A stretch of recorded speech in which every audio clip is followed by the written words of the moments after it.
I am Ivan Ostapovich, director of the Lviv Organ Hall. My name is Taras Demko. I am the deputy director of the Organ Hall. I'm Marta Ivanishin. I hold the position of director here at Alexander Debzhenko Cultural Education Center. My name is Olya Hanchar. I'm the director of the Memorial Museum of Totalitarian Regimes, Territory of Terror.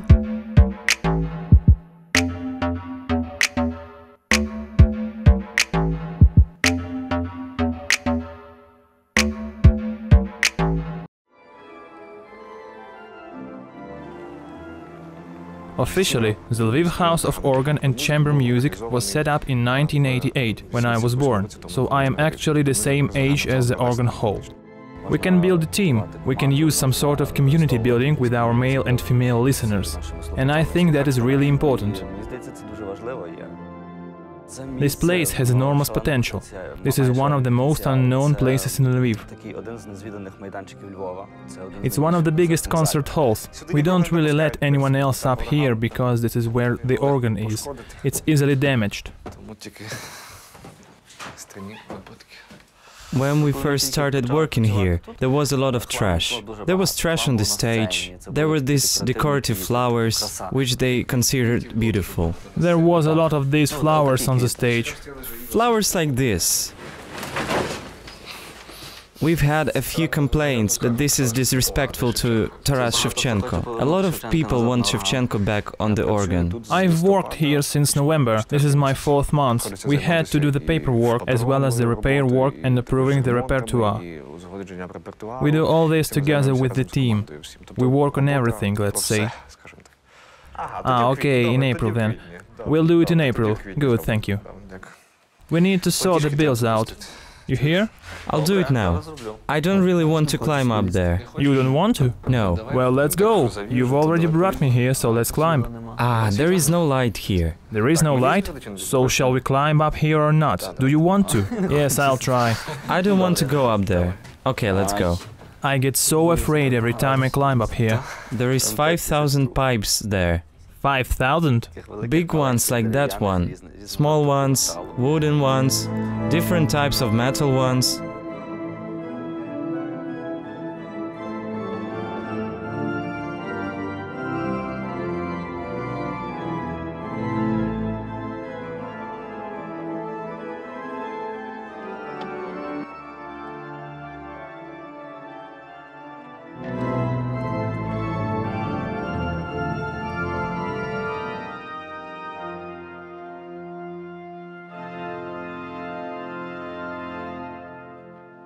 We still have some older employees who try and call us by our patronymics. Some people are just used to doing that. So I'm Taras Volodymyrovich. I personally don't like patronymics. I think that in our language this is slightly rudimentary. It's post-imperial. But that's my personal opinion. If someone wants to call me by my patronymics, let them. That's okay. But nevertheless, we want to create a limitless atmosphere.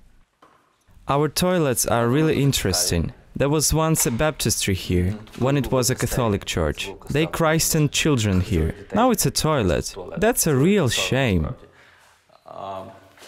According to old photographs and general drawings of the building, it's evident that there were paintings here by the famous Polish artist Jan Rosen. Based on our suspicions that there were frescoes here, we commissioned professional restorers and they took soundings. Soundings are small openings in the surface of the fresco.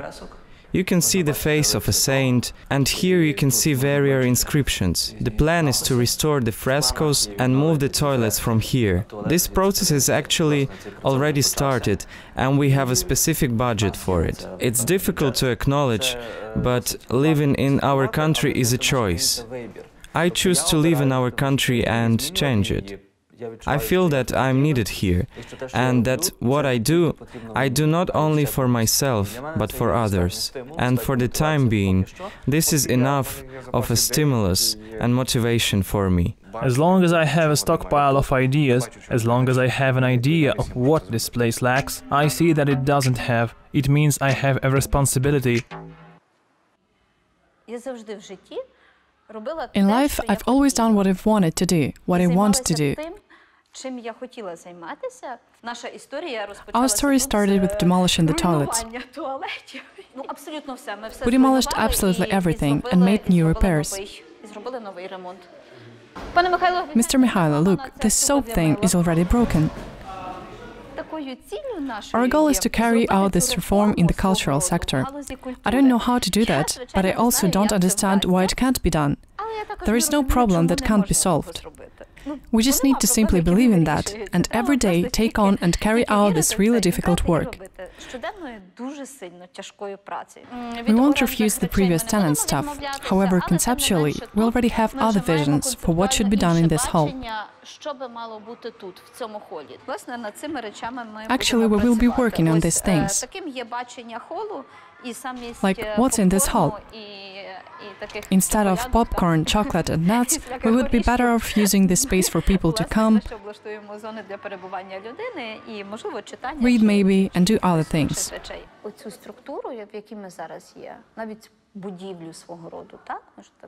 This structure that we are in now, even the building, needs completely transforming.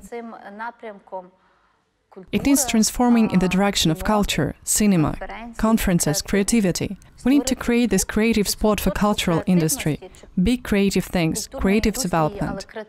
You see what you are building here, and you see your results. It's so nice and incredible when you do something and get results straight away.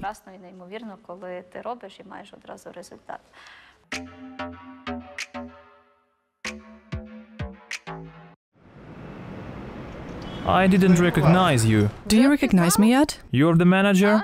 We waved to you on the camera. I see.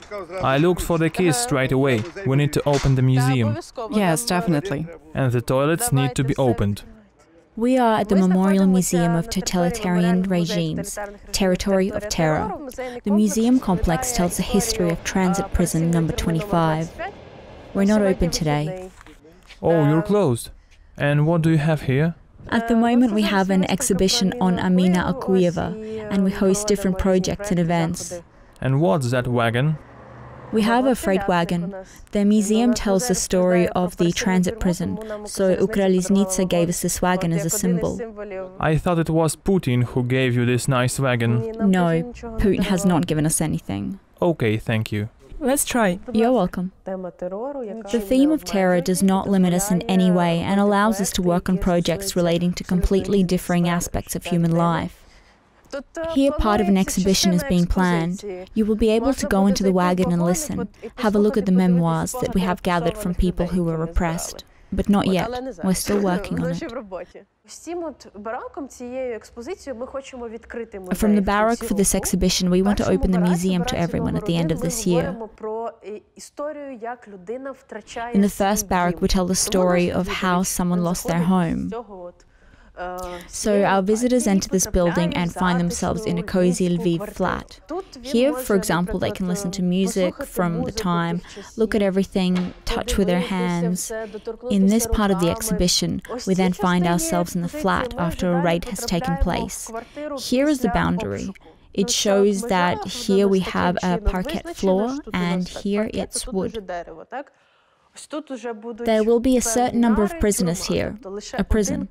So one step away from the cozy flat and you're inside a prison now. A museum can be interesting, everything depends on the manager. Our audience is specific because the museum is complex, the theme is difficult, and a lot of people who come here come to talk and tell their own stories. Our museum is not the only one in Lviv that has a young manager. It's a sign of great systemic change, and if right now there are efforts to do this in one city, then I'm very interested in being part of these efforts. Systemic changes in culture is the same as in stable institutions. I feel I'm ambitious, that I want to work on one big project and see how it develops.